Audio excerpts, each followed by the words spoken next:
Hey, and welcome to Duke Nukem 3D on the Xbox 360. This is a very interesting version of Duke Nukem 3D to talk about. This version specifically only appeared on Xbox 360. It never made its way to PS3 or Nintendo Wii or any other console around this time.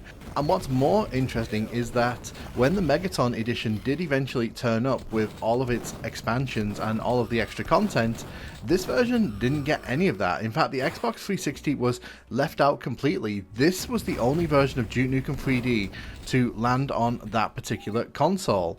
And it's not based on the Megaton edition of Duke Nukem 3D, it's actually based on the Atomic edition. And this version has quite a lot of interesting features. You can see here it has leaderboards, and I love leaderboards, but what makes this one particularly fun is that you can actually go into the menus here and you can see the clips of the people in the leaderboard. So when someone actually does a good job, you could actually download the clip and see how they did it exactly. We're watching here the #1 ranked person to complete Hollywood Holocaust on the hardest difficulty, and you can see speedrunners be crazy. But this is a really fun feature, especially back in 2008 when you were probably sat at home, you may not have had friends to play Duke Nukem with, and you could just download these clips and learn how to play the game better. I love features like this, and it's a real shame to me that games like Doom and Duke Nukem on the Xbox 360 have these, but modern versions of the game completely omit them, because things like this are just really fun to kind of see and explore. There are leaderboards for each of the levels, for each of the difficulties, and you could basically challenge yourself to climb those leaderboards if you really wanted to, and even take yourself into the deathmatch, Duke match leaderboards here and have a look. You can see as well, you can download the clips here, although to be fair, this guy just kind of seems to be sitting here, but it's a nice feature to have. Of course, the Xbox 360 version had achievements. Most of these are your standard complete the various episodes, but Tip an Exotic Dancer, and obviously the multiplayer ones, which getting them in the modern times pretty much impossible, but that's not really an issue. A feature though that was really cool back in the day is the user clips feature. So this game is always recording what you're doing and saving it for later. And here's the thing, I actually recorded this a bit earlier just so I could sort of show this off. You can actually skip through what you've done previously and you can kind of see what's happening, and if you want to jump in, you can jump right in, and instead of playing through a level, you can just jump right back into where you want to be, and that is really cool. It's a really nice feature, I feel, and when I saw this the first time, it was like, wow, why is this not in more games? The fact that you can sort of go back and re-experience previous levels or experiences, or even just show off to friends, like, it's a nice feature, and especially at this point when social media really wasn't that big a thing, this is a really forward-thinking feature. And of course, there's multiplayer in this version. You can have local multiplayer, but you can also have System Link, which, if you're not aware of what System Link is, it's basically where you can take your console and connect it to other consoles locally so that you can have multiplayer sessions using multiple consoles. It's a feature on a lot of Xbox consoles. I don't know if it's on PlayStation consoles. I don't think it is, to this extent at least. But yeah, Xbox has always been pretty big on the System Link capabilities.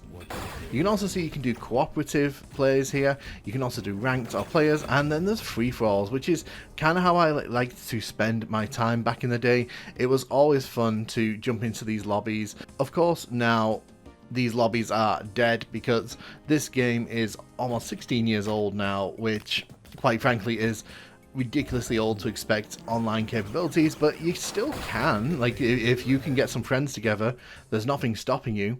I figured at this point I'd just play through a bit of this and show you just what it's like, because Like I mentioned earlier, this was the first time you could have the full unfiltered Duke Nukem 3D experience without compromises.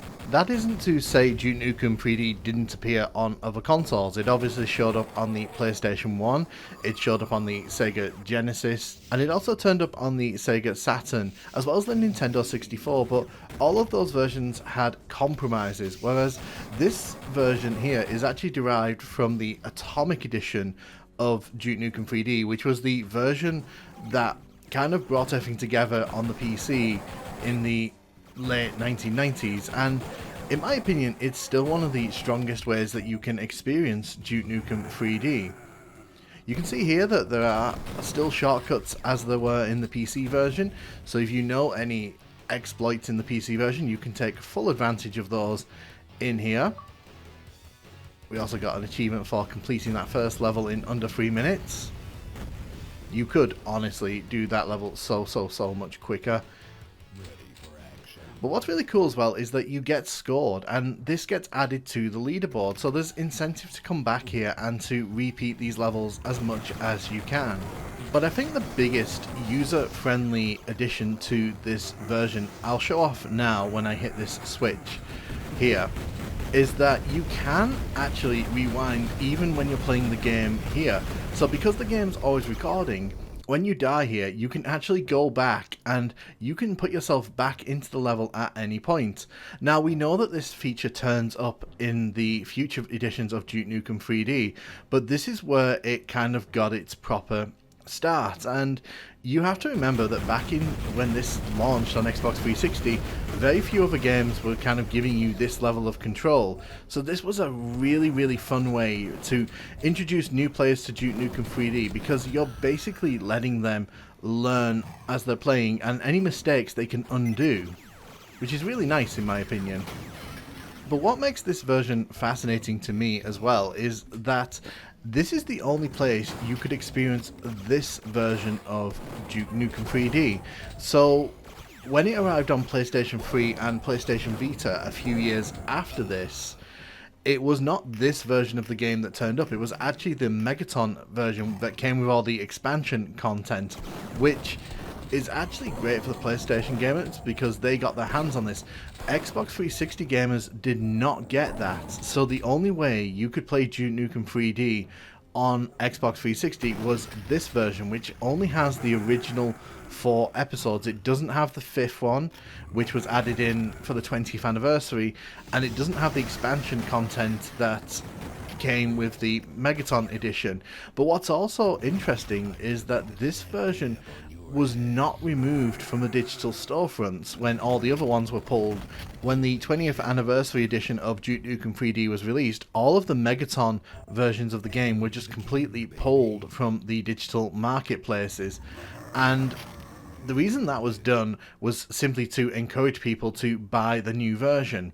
But here's the interesting quirk. This version of Duke Nukem 3D was never removed from the Xbox 360. And what that means is that right up until the marketplace closed in 2024, you could still buy this version of Duke Nukem 3D in its pretty much unfiltered glory. So while PlayStation users were kind of pushed onto the new and, in my opinion, inferior version of Duke Nukem 3D, Xbox 360 gamers were kind of left alone, and they never got the chance to buy the 20th anniversary.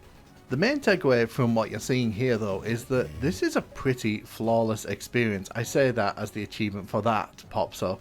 What I want to do now, though, is just kind of show you what kind of options you had for this version, because some of these remasters and re-releases, they didn't quite have the depth of options. But what I love about this is that there's a whole section here to tell the story of the previous Duke Nukem games, and to also do an explainer on what new players should be looking for and how to play the game.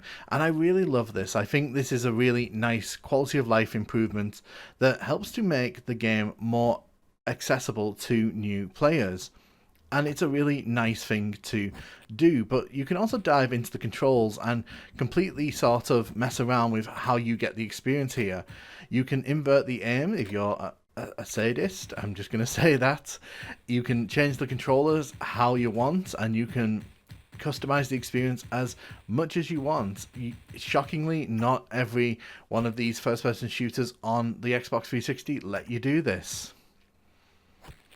We'll dive into the settings here. You can see that you can change the sound and music volume, and you can also shut Duke up if you really want to do that. Although you can't change Duke's voice volume, which is a bit annoying. You can also change the screen size here. If you want to sort of experience what it's like to play on a very tiny monitor, there you go. You can also get rid of the sidebar if you really want to. I personally like it. I think it's pretty nice to have there, so we're just gonna leave that there and set it back. You can also set the brightness here if you want to play Duke Nukem in the dark. Have at it, that's all I'm gonna say. And the screen's moving here, I completely hate. If you look at the texture on the right hand side there, you can just see how it smooths it out aggressively when you turn this on. Adding in motion blur as well, I think, is very much the sadist option. I don't like motion blur in games, so having the option to turn it off is great.